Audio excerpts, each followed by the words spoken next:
Olá, amadinhos! Estamos aqui para nossa revisão. Adivinha quem está invadindo o estúdio nesse momento? Vocês não têm ideia. Vocês não têm ideia. Venha cá, professor. Venha. Venha. Ele falou que vai. Vamos lá! Prazer estar aqui com vocês. E ó, um abraço, um beijo para todos vocês. Na aula 43.2? Exatamente. Primeiro ano. Olha, é porque o vídeo aí não tem como passar mais pensa numa mulher cheirosa. Olha, aqui tá só a flor. Gente, esse professor é sensacional, vocês não acham? Pessoal, a aula hoje é sobre o quê? História da literatura brasileira. Exatamente. História da literatura brasileira. Galerinha, Período colonial. período colonial. Fiquem bem atentos a essa aula.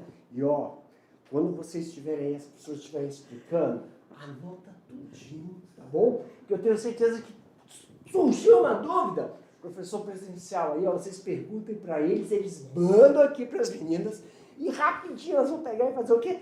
Respondem para vocês, tá bom? Um abraço e ó, atentos à aula.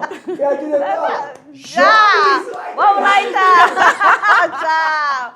Então, aula 43.2, né? A história da literatura brasileira, período colonial. Então, nós temos aqui, né? A era colonial da literatura brasileira abrange os 3 primeiros séculos de existência do Brasil, sob a condição de colônia de Portugal. Exatamente, pessoal. E aí, não podemos falar em uma literatura propriamente brasileira, tá? Antes da independência, aqui de 1822, e do romantismo lá em 1836. Então, os documentos históricos representam as primeiras manifestações escritas em território brasileiro, né? Os portugueses escrevem sobre suas impressões da terra encontrada e dos povos que aqui viviam. Olha aqui a imagem, para vocês observarem como eles estavam. Será que eles estavam admirados, assustados, com medo, né? Nós temos aqui o desembarque de Cabral, certo? O detalhe da pintura acima, observem bem. Oscar Pereira da Silva. É um pintor brasileiro, essa já é a visão do pintor brasileiro, tá certo? Então, aqui é a literatura colonial, né? O quinhentismo, século XVI, de 1500 a 1601, literatura sobre o Brasil de caráter meramente informativo. Por que informativo? Porque tinha os viajantes, né, que são os cronistas, que escreviam, né, os relatos, né, as crônicas sobre tudo que encontraram aqui no Brasil. E o seiscentismo barroco aqui do século XVII, compreendido entre 1601 e 1768. A literatura no Brasil. A produção propriamente literária, ainda que em parte constituída da simples transposição dos modelos ibéricos. Muito certo? bem. E o setecentismo é o arcadismo, né, do século XVIII, de 1768 a 1836, com a literatura já do Brasil, já com os traços mesmo brasileiros. Beleza? Então, amados, ficamos por aqui. Daqui a pouco a gente volta para o nosso momento das atividades. Até lá. Tchau.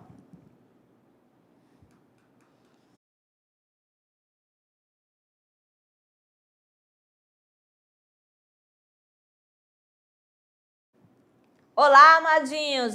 O grande momento, né? Bem rápido Bem agora, rápido. para nós sabermos aí como vocês estão na atividade. Pessoal, e assim, sempre lembrando, a atividade vai para vocês. É interessante que vocês façam, primeiramente, a atividade. Compartilhe com o teu colega. Troquem ideias para saber se você está certo, se você compreendeu. Para quando chegar esse momento, né, Márcia? Aconteça o momento da correção. E aí você só veja, eu acertei tantas, errei tantas, preciso melhorar aqui, compreendi melhor esse conteúdo, entendeu? Para que não fique só, eu vou pegar a resposta já pronta. Não, vamos fazer, praticar primeiro e depois só acompanhar a correção aqui junto com vocês. Exato. Então, vamos lá para a nossa primeira questão.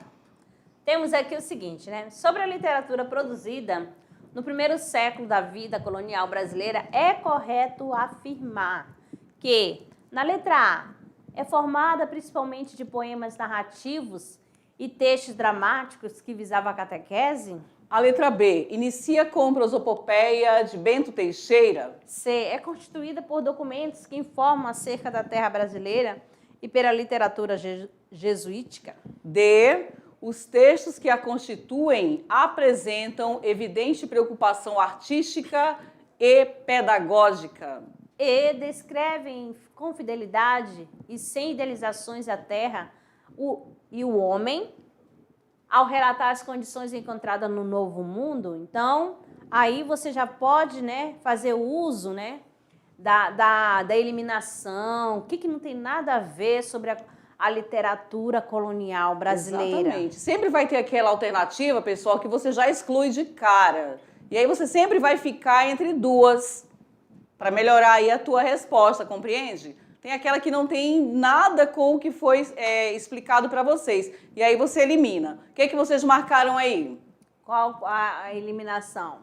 Então, aqui você percebe que na letra A, né, é formada principalmente de poemas narrativos, texto dramático, que visava a catequese, não, porque ele fala assim, sobre a literatura produzida no primeiro século. Qual é o século? É o século XV. Então, aqui não tinha aqueles textos narrativos dramáticos, tá bom? Não acontecia. Aí fala que inicia com prosopopeia de Bento Teixeira. Você sabe que esse prosopopeia, né, essa obra, inicia o que? O romantismo. Mas já é lá no século XIX. Mais à frente. A letra C, por que é a letra C, né? Por meio de documentos que informavam sobre a terra brasileira e pela literatura jesuítica. Porque não tinha aqui, como falava assim, não tinha escrita literalmente, né? A comunidade era ágrafa. Lembra lá da palavra? Que não tinha a grafia, não tinha escrita. Quem escreveu? Os portugueses, as pessoas que vieram de Portugal no primeiro século. Aí a letra D fala o seguinte, né? Os textos que constituem apresentam evidente preocupação artística pedagógica? Também não. Será uma literatura informativa. E a letra E descreve com fidelidade e sem idealizações a terra e o homem, relata as condições encontradas no Novo Mundo. Eles tinham uma idealização? Claro que eles tinham uma idealização. Então, aqui o que mata nessa questão é essa questão de sem idealizações. Então, por isso que a alternativa é a letra C. Questão 2. Vamos lá. A famosa Carta de Achamento do Brasil, mais conhecida como a Carta de Pero Vaz de Caminha, foi o primeiro manuscrito que teve como objeto a terra recém-descoberta. Nela encontramos o primeiro registro de nosso país, feito pelo escrivão do rei de Portugal, Pero Vaz de Caminha. Então, vamos ver aqui. Podemos inferir, então, a seguinte intenção dos portugueses. Letra A. Objetivavam o resgate de valores e conceitos sociais brasileiros. B. Buscavam descobrir, através da arte, a história da terra recém-descoberta. C. Estavam empenhados em conhecer um pouco mais sobre a arte brasileira. Letra D. Firmar um pacto de cordialidade com os nativos da terra descoberta. E letra E, explorar a tão promissora nova terra. Então, o que podemos, né, inferir? Isso, sobre a intenção dos portugueses. A, B, C, D ou E. Olha só que explorar a tão promissora nova terra. Essa era a intenção dos portugueses. Beleza? Vamos aqui agora à questão 3. A literatura jesuíta nos primórdios de nossa história. Letra A. Grande valor informativo. B. Marcas nossa maturação clássica. A C. Visa a catequese do índio, a instrução do colono e sua assistência religiosa e moral. D. Está a serviço do poder real. Ou a letra E, pessoal, tem fortes doses, tem nacionalistas. Bem, então vamos lá. Qual será a literatura, né? Jesuítica. Aqui. Jesuíta. O que vocês marcaram aí? Então, que é a letra C, né? Visa a catequese do índio. Olha né? lá. A instrução do colono e a sua assistência religiosa e moral. Então, porque a companhia, né, que chegou aqui ao Brasil, né, foram os jesuítas. Vamos para a questão 4. Leia o texto. Erro de português de Oswald de Andrade para responder a questão. Quando o português chegou, debaixo de uma bruta chuva, vestiu o índio. Que pena! Fosse uma manhã de sol, o índio tinha despido o português. Olha, Oswald de Andrade, ele faz parte lá do modernismo, né? Da primeira geração. Nós vamos conhecer mais à Lá frente. no terceirão, mas aqui, ó, você vai se prender o quê? Qual é, né? Qual é a intenção desse texto aqui, ó, né? E está fazendo até uma comparação com o período colonial. Podemos observar que há uma crítica do autor em relação aos povos colonizadores, sobretudo uma crítica sobre as intenções dos padres jesuítas, amplamente expressas na literatura produzida durante o quinhentismo. A crítica de Oswald de Andrade está presente no verso. A. Quando o português chegou. B. Vestiu o índio. C. Debaixo de uma bruta chuva. D. O índio tinha despido. E. Que pena fosse uma manhã de sol. Onde que está a crítica de Oswald de Andrade? Em qual verso? Nós temos aqui, ó, que pena se fosse uma manhã de sol. Porque aí, ó, quem que ele, porque os portugueses, aquelas roupas, né, o figurino dele era o quê? Entonado. Aí ele ia sentir calor, ele tira a roupa, não ia dar roupa para o índio, e assim sucessivamente. Vamos aqui para o nosso Se Liga no Enem, tá certo? Vamos falar um pouquinho antes da questão do Enem, por que sempre na quinta questão, se liga no Enem, por que você tem que se ligar no Enem? Pois é uma pergunta. Vocês já se perguntaram? Já conversaram entre vocês? A gente sempre fala, né, o Enem lá no terceiro ano, mas qual o objetivo de nós começarmos agora já no primeiro ano? Eu saí do nono, vou começar o ensino médio e eu sei que lá no terceiro ano eu vou ter o Enem. Por que não começar agora? Exato, para isso, né, o governo investiu em uma plataforma, vocês têm aí o Revisa, né? Vocês estão praticando? Já acessaram? Não é só logar e sair, não. É você pesquisar, procurar, faz o simulado, assiste as aulas, façam as redações, que sempre vem as temáticas aí para vocês debaterem, então produzirem um texto dissertativo. Então vocês têm essa ferramenta para começar desde agora.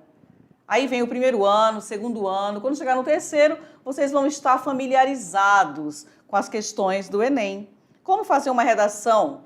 Qual é o tipo de questão? Como é que ela vem? Qual é a proposta? Percebem? Então, este é o objetivo de vocês trabalharem sempre a questão 5, que a gente procura colocar para vocês uma questão no molde lá do Enem.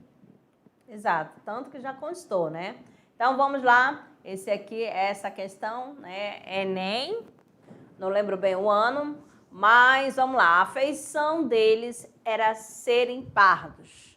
Maneira de avermelhados, de bons rostos e bons narizes bem feitos.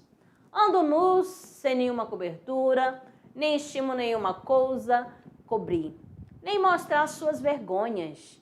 E estão acerca disso com tanta inocência como tem em mostrar o rosto.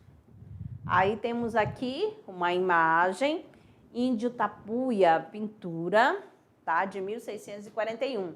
Ó, ao se estabelecer uma relação entre a obra de Eckhout e o trecho do texto de Caminha, conclui-se que. Então, tem a imagem com a carta de Pero Vaz de Caminha. Vamos então. Ao se estabelecer uma relação entre a obra de Eckhout e o trecho do texto de Caminha, conclui-se que, na letra A, ambos se identificam pelas características estéticas marcantes, como tristeza e melancolia, do movimento romântico das artes plásticas? B. O artista na pintura foi fiel ao seu objeto, representando-o de maneira realista, ao passo que o texto é apenas fantasioso. Letra C. A pintura e o texto têm uma característica em comum, que é representar o habitante das terras que sofreriam processo colonizador. D. O texto e a pintura são baseados no contraste entre a cultura europeia e a cultura indígena. Ou a letra E, pessoal, onde há forte direcionamento religioso no texto, na pintura, uma vez que o índio representado, ele é objeto da catequização jesuítica. A, B, C, D ou E. Aqui, letra C, né? A pintura e o texto têm uma característica em comum, né? Que é representar o habitante das terras que sofreriam um processo colonizador. Beleza? Vamos lá agora, amadinhos, no nosso clube de leitura. Que Como traz, estão aí, né, vocês? A unidade 2, A Marca de uma Lágrima, uma obra infanto-juvenil de Pedro Bandeira, de 1985, né? Então, o livro fala da vida de Isabel, após ir numa festa de aniversário de seu primo, Cristiano, e se apaixonar por ele, apesar de ele gostar de sua amiga Rosana. O livro também, né, trata de como Isabel vai lidar, né, com esse sentimento, né, envolvendo dois sentimentos de amizade e paixão e amor. Como ela ajuda os dois lados desse amor, escrevendo poemas que trocaram entre si, mesmo contra a sua vontade. Cristiano descobre que Isabel que escrevia as cartas por Rosana. E agora? Será que Cristiano vai se apaixonar por Isabel e deixar a Rosana? Ou Cristiano vai ficar mais apaixonada mesmo por Rosana? Eis aí. Tan, tan, tan, tan. Vamos lá. A Escola Maria de Abreu, Bianco, Extensão Tancredo Neves, professor Elias Luciano, lá do distrito de Vila União. Olha a turma ali, é o clube de leitura, eles estão ali fazendo a leitura. Deve ser da nossa obra aqui da unidade 2. Certo. E aí já devem estar sabendo o que aconteceu, qual é o final da história. O que mais que nós temos? Aqui nós temos a Escola Tubarão, Vale do Paraíso, professor Anésio. É um momento de lazer com a turma, com nossos estudantes, né? Aqui, ó, lá está a turminha. Tá muito quente, professor, hoje não vai ter aula não, hoje vai ser um momento de lazer. Pronto, tá aí, ó, uma aula diferente. E aí, nesse momento de lazer, pode acontecer também a fala do livro, né? Ah, o que você viu? Eles não querem nem saber de livro numa hora dessa, né, gente? Então, vamos ver mais outra turma, né? Aqui é a professora Rosângela, é de Ji-Paraná, né? O distrito de Nova Colina. A professora da escola Tupã, olha só, ou em outro ambiente, né? Aqui na comunidade São Bento. A professora Rosângela está em todas. Olha aqui a escola Cláudio Manuel da Costa, lá de Governador Jorge Teixeira, com o professor Marcos, professor Marcão, né? Olha aí a sua turma, primeiro ano, a turma bem concentrada aqui para a foto. Mande mais, professor Marcos, para a gente. E a mensagem, né, da aula? O sucesso é a soma de pequenos esforços repetidos dia após dia. Concordam? O que vocês acham, gente? É esse o sucesso? Dia após dia você vai fazendo, não deu certo hoje, mas amanhã eu faço novamente. É a persistência. É a persistência. Não desistam nunca. O sucesso é não parar. É acreditar que vai dar certo. Tenta hoje, tenta amanhã, tenta depois e vão embora. Exatamente. Então, amados, muito obrigada pela companhia de vocês e até a próxima. Até o próximo. Tchau.